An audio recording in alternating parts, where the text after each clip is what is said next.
Comment éviter les fuites de données quand on utilise Laravel avec Inertia, que ce soit avec Vue ou React?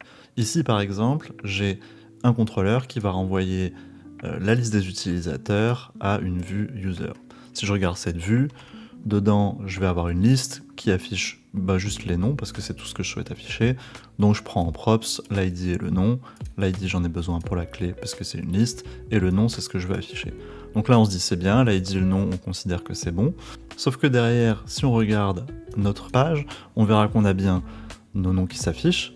Sauf que si on regarde le contenu de la page, on voit qu'en fait, Inertia a envoyé au front-end toutes ces infos-là, dont la liste des utilisateurs avec l'ID, le nom, mais aussi l'email, la vérification de l'email, la date de création, etc. Donc ça, c'est des infos super privées qu'on ne veut pas afficher.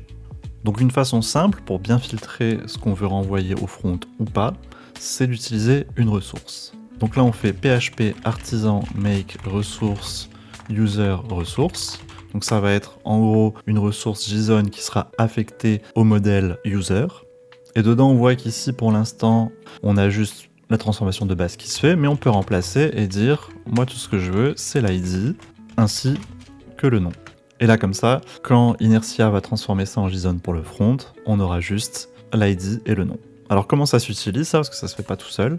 Il suffit de venir ici, dans le contrôleur, et de dire tout ressource collection. Comme le modèle s'appelle user et que la ressource s'appelle user ressource, ça va se trouver automatiquement. Qu'est-ce qui va être envoyé au front? Ça on peut le voir tout simplement. Alors le moyen le plus simple pour la démo, c'est en fait d'afficher entièrement ce qu'il y aura dans users. Et là on voit qu'on a en fait un objet data et dedans la liste des utilisateurs avec l'ID et le nom qu'on a voulu.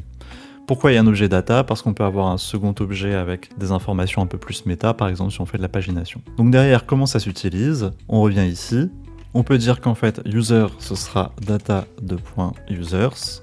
Et donc là, ce qu'on va parcourir, ce sera users.data. Et là maintenant, si j'enlève users à nouveau, on a bien notre liste d'utilisateurs.